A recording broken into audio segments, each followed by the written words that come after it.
바울 때문에 생겼잖아. 바울이 복음 전해가지고 그래서 그 복음을 통해서 이 사람들이 성령 체험을 하고 그러면서 예수 믿는 사람이 된 거잖아요. 그러니까 고린도 교회는 어떻게 보면 다 알아야 되는데 이 사람들마저도 세월이 좀 지나니까 아무래도 아닌 게벼. 이러고 나오는 거니까. 바울이 그런 사람들을 향해서 얘기합니다. 우리가 다시 우리 스스로를 어떻게 보면 추천하면서 다녀야 되겠냐. 3장 1절이 그겁니다.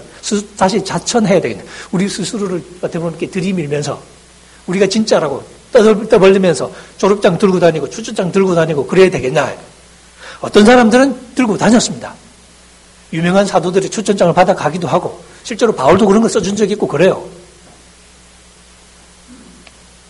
우리의 졸업장은 뭐냐? 여러분들이 바로 내 졸업장이다라고. 여기 고린도전서 후서 3장 3절에 2절에 너희가 우리의 편지다라고 말할 그 편지가 바로 졸업장이라고 생각하시면 됩니다. 자격증 혹은 추천장, 신분을 보장하는 바로 교회 자체가 신분증이죠. 왜? 바울의 사역으로 교회가 생겨난 거니까. 근데 이건 종이에 쓴 건 아니죠. 어디 썼냐? 우리 마음에 썼다는 거죠. 마음에 썼습니다. 여러분들은 우리를 통해서 나타난 그리스도의 편지다. 그리스도의 졸업장이다. 그리스도의 어떻게 보면 증명서라는 거죠. 근데 이건 먹으로 쓴 게 아니에요. 제가 고린도후서 3장 3절을 좀 얘기합니다. 먹으로 쓴 게 아니고 또 돌판에 쓴 게 아니에요. 돌판에 쓴 건 뭐예요? 율법이죠. 바울이 이제 생각 율법으로 갑자기 튀었는데 그건 좀 이따 얘기해요. 이 먹으로 쓴 게 아니라 뭘로 썼냐? 살아계신 하나님의 영으로 썼다라고 얘기합니다. 돌판에 쓴 게 아니고요. 종이에 쓴 게 아니라 마음에 썼다는 겁니다. 이 마음에 썼다는 게 재미있죠? 여러분 마음에 썼다 그러면 일단 여러분들 머릿속에는 예레미야가 생각이 나야 됩니다. 새 언약이 생각이 나야 됩니다. 예레미야 31장 31절. 내가 새 언약을 맺겠다. 첫 번째 언약은 안 통했거든요. 왜? 안 지켰으니까. 새 언약은 뭐냐? 이제 내가 율법을 돌판에 안 새기고 어디다 새겨요? 마음에 새기겠다. 그리고 사실 좀 자세히 읽으면 그냥 마음이 아니라 육의 마음판에 썼다고 되어 있습니다. 수수께끼 같은 구절인데 제가 이것도 한번 설명드린 적이 있습니다. 이 육의 마음이라는 것은 이 구절을 자세히 읽어서 좀 뭔가 아시는 분들은 사실은 에스겔을 생각을 하게 됩니다. 에스겔에 보면 두 마음이 대조가 되죠. 에스겔서 36장 26절에 보면 돌 마음하고 살로 된 마음이 대조가 됩니다. 내가 너희에게서 우리 한글 성경에 보면 너희에게서 굳은 마음을 제하고 부드러운 마음을 줄 것이며 이런 구절이 있습니다. 혹시 기억나시나요? 그 굳은 마음을 직역하면 돌 마음을 떼내고 살 마음을 주겠다라는 뜻입니다. 그 이미지는 이해가 가시죠? 돌 마음은, 돌 심장은 기능할 수 없는 딱딱해져 버린, 그건 뭡니까? 불순종을 상징하는 거거든요. 그거 떼내버리고 살로 된 심장을 주겠다. 부드러운 심장. 제대로 기능할 수 있는, 콩닥콩닥 뛰는. 그건 뭐냐면 새로워진 백성, 순종하는 백성을 상징하는 겁니다. 바울이 그 예레미야, 마음에 새긴다는 예레미야 표현하고 살로 된 마음이라는 에스겔 표현을 딱 붙인 거예요. 그래서 육의 마음판이라고, 그 육이라는 게 살이거든요. 육의 마음판에 기록했다고 얘기하는 겁니다. 뭘로? 성령으로. 누가 하냐? 복음. 하나님이 예수 그리스도를 통해서 바로 그것을 하신다는 거죠. 결국 바울은 이스라엘이 붙들고 씨름했던 죄의 문제, 그래서 선지자 예레미야가 바라보았던 그 죄에 대한 해답, 포로기 중에 에스겔 선지자가 붙들고 씨름했던 그 문제, 죄의 문제, 그리고 그에 대한 해답, 그 해답이 바로 예수 그리스도를 통해서 주어졌다고 이야기를 하고 있습니다.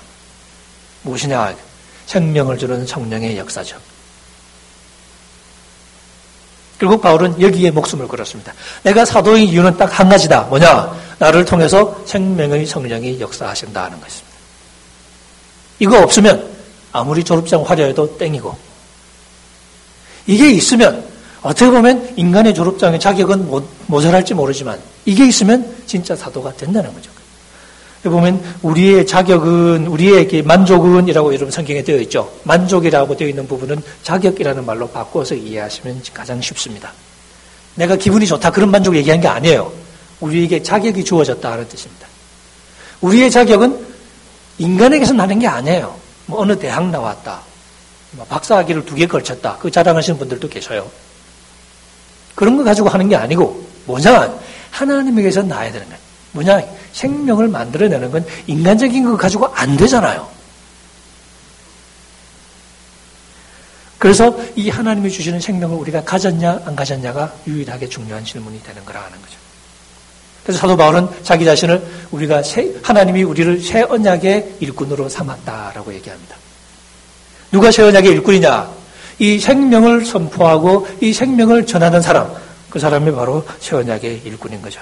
그러기에 사도 바울은 감히 자기를 모세하고 비교합니다. 모세는 뭐였습니까? 훌륭한 사람이면 틀림이 없죠. 하지만 뭐였습니까? 율법을 가지고 사역했죠. 근데 율법은 뭐예요? 돌판에 새겼죠. 율법이 우리에게 생명을 주냐? 그건 안 되죠. 율법이 우리에게 생명을 주지는 못합니다. 근데 모세는 그 율법을 가지고 섬기라고 부르심을 받았죠. 하지만 이 율법은 정말 옳으신 말씀이잖아요. 율법은 구구절절히 옳으신 말씀인데 생명을 주지는 못해요. 근데 정말 옳고 생명을 못 주면 할 수 있는 건 하나밖에 없습니다. 뭡니까? 정죄하는 거예요. 그죠? 옳기는 다 옳아. 근데 생명을 주지 못해요. 정죄하고 죽이는 것 외에는 할 수 있는 일이 없습니다. 그게 원래 율법의 역할이에요. 모세는 그런 역할을 했으니까 결국 모세의 사역은 죽음의 사역이라고 바울이 표현합니다. 혹은 정죄의 사역이라고 표현하기도 하죠. 거기에 비해서 우리를 살려주시는 영으로 우리에게 오신 그리스도를 선포하는 자기 사역은 뭐냐? 새 언약의 사역인데 이거는 살려주는 거니까 이거는 생명의 사역이고 의의 사역이라고 얘기할 수 있는 겁니다. 어떻게 보면 지가 더 낫다는 거니까. 당시 유대인들이 들었으면 바로 돌 던졌을 거예요. 그래도 사실은 사실인 거니까. 왜? 복음은 복음이니까. 그래서 바울은 율법의 울타리 속에서 살아가던 자기 자신을 깨치고 나와서 예수 그리스도의 십자가의 복음에 헌신한 사람이 되었던 거죠. 이런 바울의 이야기를 읽으면서 물론 우리는 사도가 아니죠. 물론 요즘엔 자기가 사도라고 껄떡대는 사람이 있기는 합디다마는 그런 건 그냥 무시하고 우리는 사도가 아니지만 하지만 우리 역시 새 언약을 받은 사람들이고 우리 역시 이 새 언약의 주인이신 그리스도를 우리가 만난 사람들이고 우리 역시 그 생명을 누리는 사람들이죠. 그러면서 우리 역시 이 똑같은 복음 속에 동일한 그리스도의 생명 속에 참여하는 사람들. 우리 역시 그런 면에서는 새 언약의 일꾼이라고 말할 수 있습니다. 우리 역시 생명을 선포하고 생명의 그리스도를 가리키면서 혹은 우리가 이 생명을 누리면서 이 생명을 퍼뜨리면서 살아가는 거죠. 우리가 이 생명을 누리고 퍼뜨리는 일을 잘하죠. 일단 우리가 애를 참 잘 놓습니다. 우리 교회가. 그죠? 중요하잖아요. 생명. 그죠? 우리가 하나님 흉내 낼 때가 별로 없는데 하나님이 흉내 내는 것 중에 하나가 바로 그거 아닙니까? 우리가 이렇게 아기를 쑥쑥 잘 놓는 것처럼 오늘 주보에도 애 놓는 얘기 나왔습니다만 우리의 삶의 구석구석에서 바로 이 새 언약의 생명을 우리가 어떻게 보면 이렇게 드러내는 역할. 죽음이 아담적인 삶이 지배하는 죄와 죽음이 지배하는 이 세상 속에서 우리가 그리스도의 생명을 조금이라도 더 드러나게 하는 역할. 그게 우리가 맡은 사명이라고 말할 수 있습니다. 죽음이 지배하는 세계 속에서 살아가고 있는 것을 우리가 부인할 수는 없습니다. 그래서 뉴스를 들으면 깝깝할 때가 더 많죠. 특히 우리나라의 최근에는 어떻게 보면 이 사회 지도층부터 시작해서 어떻게 보면 목숨을 하찮게 여기는 풍조가 아주 이렇게 만연해 있습니다. 이제 죽음에 무릎을 꿇어버리는 거죠. 죽음을 우리의 주인으로 삼는 거죠. 생명을 부인하는 겁니다. 이거는 절망의 형태로 나타날 때가 많죠. 그래서 절망합니다. 그러면 목숨을 포기하는 거예요. 그 이상 다른 뭐가 없다고 우리가 생각하게 되는 거죠. 교회를 다녀도 소용이 없어요. 목사님 만나서 상담도 열심히 했다는데 소용이 없어요. 죽는 건 죽는 거예요, 그냥. 그 뭐예요? 우리가 이 새 언약의 사역을 감당을 못하고 있는 거예요. 물론 나하고 상담하면 절대 안 죽어야 돼. 그렇게 말하기는 어렵습니다. 그죠? 하지만 전반적으로 봤을 때 우리 교회가 그 생명력을 잃어버렸다는 사실은 우리가 부인하기가 어렵잖아요. 우리가 뭘 힘써야 되냐? 우리도 빨리 숫자 늘려가지고 예산 좀 늘려보자. 큰 사업 좀 해보자. 그런 쓸데없는 욕심 품지 말고 뭘 해야 되냐? 살아있는 교회가 돼야 된다. 사람들이 여기 와서는 정말 사는 것 같아. 이렇게 살면 되겠다. 이거였구나. 라고 말할 수 있는 그런 삶. 세상적으로 잘 나가는 아닌 건 아니지만 세상적인 것 어떻게 보면 이렇게 그런 가치를 가졌던 사람들이 오히려 절망하고 실망하고 어떻게 보면 이렇게 힘들어할 때 그 사람들이 여기 들어와서 이거였네 라고 말할 수 있는 그런 생명, 그런 생명을 가진 사람이 우리가 되어야 됩니다. 그러기 위해서 우리는 이 세상의 가치와 맞짱을 떠야 됩니다. 죽음을 소홀히 여기는 이 세상의 풍조와 우리가 맞짱을 떠야죠. 아무리 이 세상에 절망하고 괴로운 상황에서도 우리는 결국 하나님을 말할 수 있어야 되고, 결국 이 생명은 하나님이 주신 생명이니까 소중하다고 말할 수 있어야 되고, 그래서 그런 어려움을 견딜 수 있어야 되고, 그리고 견딜 수 있도록 우리가 그 사람들을 도울 수 있어야 되고, 성경은 이 길을 육체를 향한 길이 될 것이냐 성령을 향한 길이 될 것이냐로 요약을 하고 있습니다. 죽음에 익숙한 이 세상에 적응하면서 살아가는 삶은 육체의 삶이죠. 돈을 쫓다가 사람을 힘들게 하고 사람을 죽이고 100억 때문에 아버지를 죽였다는 기사를 읽은 것 같은데, 그게 죽음에 순종하는 삶이죠. 욕망에 얽힌 삶이죠. 혹은 살이 내 욕망을 위해서 다른 사람을 죽이는, 인터넷이 잘 보여주는 것처럼 소위 악플이라는 게 다 뭡니까? 그런 적나라한 자기의 어떤 그 적의와 살의를 표현하는 방법이잖아요. 대통령이 되었던 사람부터 어떻게 보면 이렇게 죽어가는 나라. 어떻게 보면 그만큼 힘든 나라라고 말할 수 있죠. 그만큼 살기 힘든 나라. 하지만 세상이 살기 힘들지 않았던 적은 별로 없는 것 같아요. 옛날 얘기를 읽어봐도. 문제는 뭐냐? 그만큼 우리가 생명의 비전을 잃어버리고 있는 거 아닌가 하는 거죠. 누구 책임이냐? 우리 책임인 것 같아요.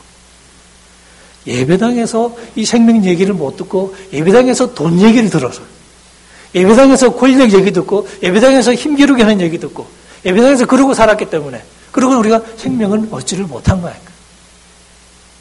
은과 금은 내게 없지만 내게 있는 것으로 내게 주노니라고 말했던 그 교회의 비전을 잃어버리고, 내가 너를 살릴 수도 없고 생명을 줄 수도 없지만 돈은 줄게, 장로직분은 줄게, 대통령 만들어 줄게, 이딴 소리만 해대가지고 우리가 이 정말 우리의 본연된 생명을 우리 스스로 팽개치고 있는 게 아니냐. 우리가 뭐 해야 되겠습니까? 우리 스스로 가진 생명을 다시 소중히 여기자 하는 거죠. 일단 우리가 이 생명을 누리는 법을 좀 배웠으면 좋겠습니다. 내가 이 생명을 가졌다. 나 이제 주님의 새 생명 얻은 몸, 옛것은 지나고 새 사람이로다. 이 고백을 우리가 되뇌면서, 그죠? 우리가 새 생명 가진 사람으로서 우리 정체성을 분명히 하고, 그리고 이 생명을 퍼뜨리는 거죠. 내 주변에 있는 사람들은 생명을 조금이라도 느낄 수 있어야 된다. 물론 이건 내가 가진 샘물을 퍼내는 게 아니죠. 내 속에는 아무것도 없습니다. 왜요? 수도관이 있어요. 수도관이. 밖에서 들어와야 돼. 이걸 우리는 은총이라고 부릅니다. 그래서 우리가 하나님을 바라보고 하나님이 우리에게 주신 이 은총을 우리 속에 가지고서 이 은총을 남들에게 흘려내는 거죠. 이게 흘러나야 됩니다. 그죠? 안 차면 안 흘러가요. 내 속에 차 있지 않은 생명이 밖으로 흘러갈 수는 없죠. 그래서 우리가 이 생명을 우리 스스로 누리면서 그 생명을 흘려내는 겁니다. 이 역할을 우리가 잘해야 되고, 특히 이 세상에서 우리가 헷갈리지 않도록, 엉뚱한 가치에 우리가 현혹되지 않도록 지금 우리는 딱 좋습니다. 우리 속에 생명의 기운이 넘치도록 이 생명을 우리가 서로서로 주고받으면서 이 생명의 교제가 이어가는 가운데, 그러면 우리가 눈에 보이든 보이지 않건 우리가 교회로서의 사명을 감당하게 될 것이고, 그래서 이 주변에서 우리가 어떻게 보면 하나님이 우리를 이 땅에 있게 하신 그 역할을 조금이라도 더 잘 감당하게 될 것입니다. 바라기는 여러분 한 사람 한 사람의 마음속에 하나님이 주신 이 생명의 기쁨이 넘치기를 소원합니다. 하나님 우리에게 새 생명을 주셨습니다. 이제 우리는 새로운 존재로 이 땅을 살아갑니다. 우리에게 이 비전이 있습니다. 이 생명을 가지고 그 생명으로 서로서로를 바라보면서 거기서 우리가 사랑을 얘기할 수 있게 됩니다. 새 생명을 가진 사람들로 서로를 바라보면서 그렇게 사랑의 공동체를 우리가 이루어가기를 바랍니다. 그리고 그 사랑의 공동체로서 우리 주변에 있는 많은 사람들에게 생명을 선포하는 새 언약의 일꾼으로 살아갈 수 있게 되기를 주의 이름으로 축원합니다. 기도하시죠.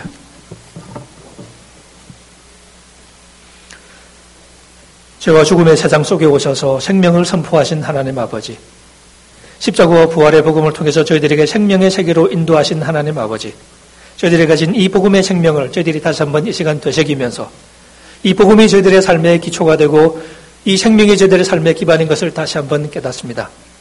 저들의 마음을 주의 성령으로 붙잡아